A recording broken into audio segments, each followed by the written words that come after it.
안녕하십니까. 파르샤타 샤부아와 함께 유대인의 관습을 하나씩 설명하고 있는 유병성 목사입니다. 지금까지 다양한 유대인의 일상을 설명했지만 아직 결혼 관습에 대해서는 설명하지 않았습니다. 결혼과 관련된 여러 관습과 규례 중에 샤드칸에 대해 먼저 설명하겠습니다. 샤드칸을 한국어로 번역하면 중매쟁이에 해당합니다. 특이하죠?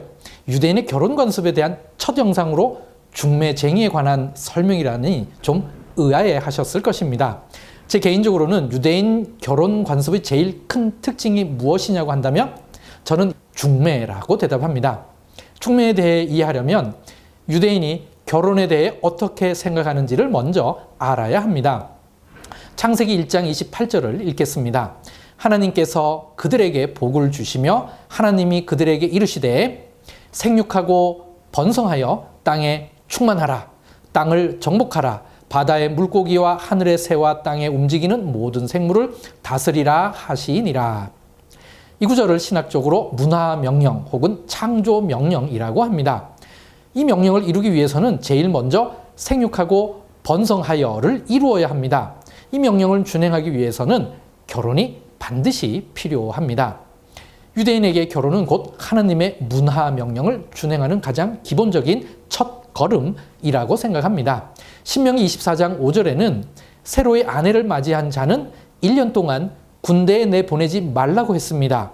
또 유대인의 전승에서는 부부가 함께 기뻐할 일이 있다면 토라를 연구하는 것조차 멈추라고 했습니다. 문화명령을 준행하기 위해서는 결혼이 가장 중요한 것이기에 이러한 규정들이 생긴 것입니다. 유대인의 결혼관과 샤드칸에 대한 개념을 이해하는 데 도움이 되는 예화가 있습니다. 이 세기에 미시나와 할라카를 형성하는 데 지대한 영향을 미친 랍비 요시 벤 할랍타가 있습니다. 어느 날 로마의 부유한 후원자가 그에게 물었습니다. 하나님께서 천지를 창조하신 후 지금까지 무엇을 하고 계십니까? 그러자 랍비 요시는 이렇게 대답했습니다. 하나님께서는 창조 이후에는 모든 남자와 모든 여자에게 배필을 찾아주시느라 바쁘시답니다. 이 대답에 로마의 후원자는 실망했습니다. 하나님께서 그런 일로 바쁘시다니 이해가 안 되는군요. 그 일이 얼마나 쉬운 일인지 제가 한번 해보겠습니다. 그녀에게는 많은 종이 있었습니다. 1000명의 남자 하인과 1000명의 여자 하인을 한 줄로 세우고 무작위로 짝을 지어 결혼을 시켰습니다. 그러자 그 다음날 난리가 났습니다. 너도 나도 찾아와 결혼을 물러달라고 아우성이었습니다. 여기저기 싸워서 다친 사람들도 있어서 도저히 감당이 안 되는 지경이 되었습니다.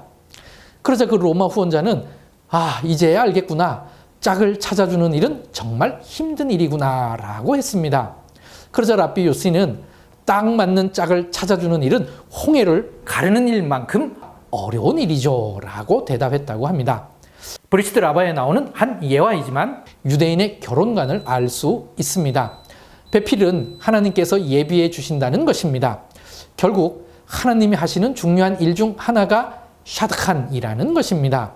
샤드칸은 중매쟁이라는 뜻이고 결혼 정년기의 남녀를 위해 짝을 찾아주는 것 자체를 가리키는 단어는 쉬드후라는 단어입니다. 한국어로 중매라고 번역할 수 있습니다. 이 두 단어는 아람어 샤덱에서 파생되었습니다. 평온하게 하다, 동의하다는 뜻과 함께 거주하다는 의미도 있는 단어입니다. 결국 두 남녀가 서로 동의해서 평온하게 거주하게 하는 것이 곧 쉬드후이고 이렇게 하도록 돕는 사람이 샤드칸인 것입니다. 그럼 성경에 샤드칸에 대한 예가 있을까요? 네, 있습니다. 유대인 전승에서 최초의 샤드칸은 아브라함의 종 엘리에셀입니다. 창세기 24장 4절 내 고향 내 족속에게로 가서 내 아들 이삭을 위하여 아내를 택하라. 아브라함이 이삭을 위한 배필을 찾는 일을 엘리에셀에게 부탁했습니다. 그러니 엘리에셀이 성경에 기록된 최초의 샤드칸인 것이죠. 이삭의 아버지인 아브라함이 부탁을 했듯 오늘날에도 샤드칸에게 배필을 찾아달라는 부탁은 부모님이 해야 합니다. 부모가 없으면 보호자가 할 수 있습니다. 유대인의 전승에서는 하나님의 뜻에 따라 배필이 예비되어 있어도 이를 바로 알아보고 찾아내기 위해서는 덕망과 지혜를 갖춘 전문가의 도움을 받아야 한다고 했습니다. 그래서 바벨론 탈무드 키두신 12장 A의 아바 아리크하는 샤드칸을 통하지 않고 임의로 짝을 찾아 결혼할 경우 징계를 해야 한다고까지 했습니다. 제사장은 이혼한 여자, 개종한 여자, 이방인 여자와는 결혼이 허용되지 않았습니다. 이렇게 허용되지 않은 결혼을 통해 태어난 자손을 할랄림이라고 했습니다. 이들에게는 제사장의 임무가 주어지지 않았습니다.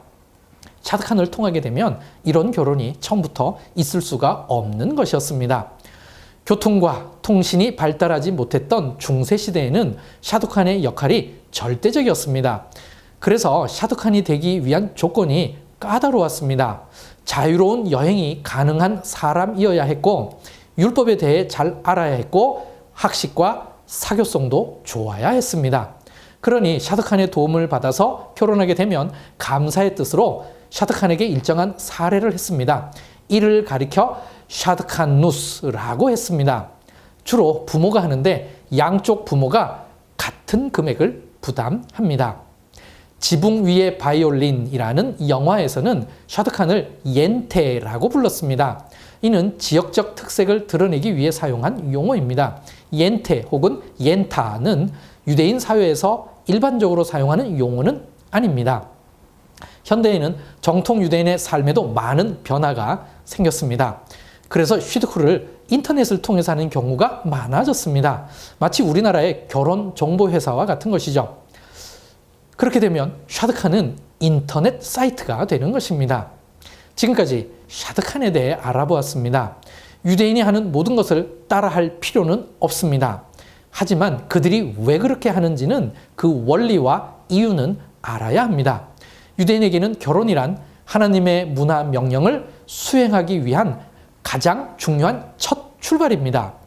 이를 위해서 종교적 동질성이 유지되는 결혼이 이들에게는 필요했던 것입니다. 이렇게 해서 가정을 이루고 이 가정을 통해 문화 명령을 수행하도록 하는 것이 중요한 목적이 되는 것입니다.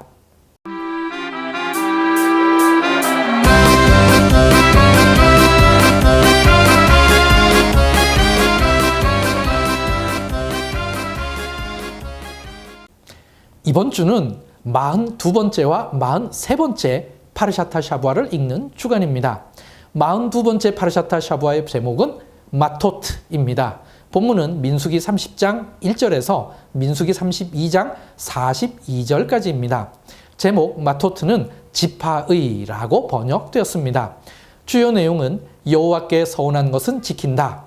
미디안과의 전쟁과 전리품, 요단 동편 땅 분배입니다. 43번째 파르샤타 샤부아의 제목은 마세이입니다. 본문은 민수기 33장 1절에서 36장 13절까지입니다. 마세이의 뜻은 노정은입니다. 주요 내용은 애굽에서 모압까지의 여정, 가나안 땅의 경계, 각 지파의 경계, 레위 지파 성읍과 도피성, 슬로브아 딸들의 기업입니다. 사람이 하나님께 서원했으면 반드시 지키라고 했습니다. 민수기 30장 2절 사람이 여호와께 서원하였거나 결심하고 서약하였으면 깨뜨리지 말고 그가 입으로 말한 대로 다 이행할 것이니라. 당연히 하나님께 무엇을 하겠다고 서원했으면 그것은 반드시 이행해야 되는 것입니다. 그런데 하나님께 서원하는 것으로 사람의 값을 정하고 이것을 드리겠노라고 하는 금전적인 서원도 있습니다. 이와 같은 금전적 서원에 대해서 랍비 시몬 바르 요하이는 레위기 27장 2절 9절을 들어 설명했습니다. 레위기 27장 2절 이스라엘 자손에게 말하여 이르라 만일 어떤 사람이 사람의 값을 여호와께 드리기로 분명히 서원하였으면 너는 그 값을 정할지니 그 다음 구절부터 레위기 27장 8절까지 각각 남녀 나이에 따라 정한 금액에 관해 설명되어 있습니다. 특히 레위기 17장 8절에는 가난한 자에 대해서는 그 금액을 제사장이 정할 수 있다고 했습니다. 레위기 17장 8절 그러나 서원자가 가난하여 내가 정한 값을 감당하지 못하겠으면 그를 제사장 앞으로 데리고 갈 것이요 제사장은 그 값을 정하되 그 서원자의 형편대로 값을 정할지니라. 하나님께 무엇이든지 서운한 것이 있다면 그것이 금전적인 것이든 혹은 행동으로 옮겨야 하는 것이든 간에 반드시 행해야 한다고 했습니다. 눈에 보이는 금전적 서약에 대해서는 어떻게든 지키려고 합니다. 대부분의 성도는 말씀을 근거로 해서 하나님의 백성답게 살겠노라는 서원을 한 번쯤은 다 했을 것입니다. 이는 우리 눈에 보이지 않는 서원이기는 하지만 사실 엄청나게 중요하고 큰 서원입니다. 무엇이 더 중요한 서원일까요? 금전적 서원일까요? 아니면 하나님의 백성답게 살겠습니다라는 서원일까요? 둘 다 중요합니다. 그런데 어떤 서원이 더 지키기 힘들까요?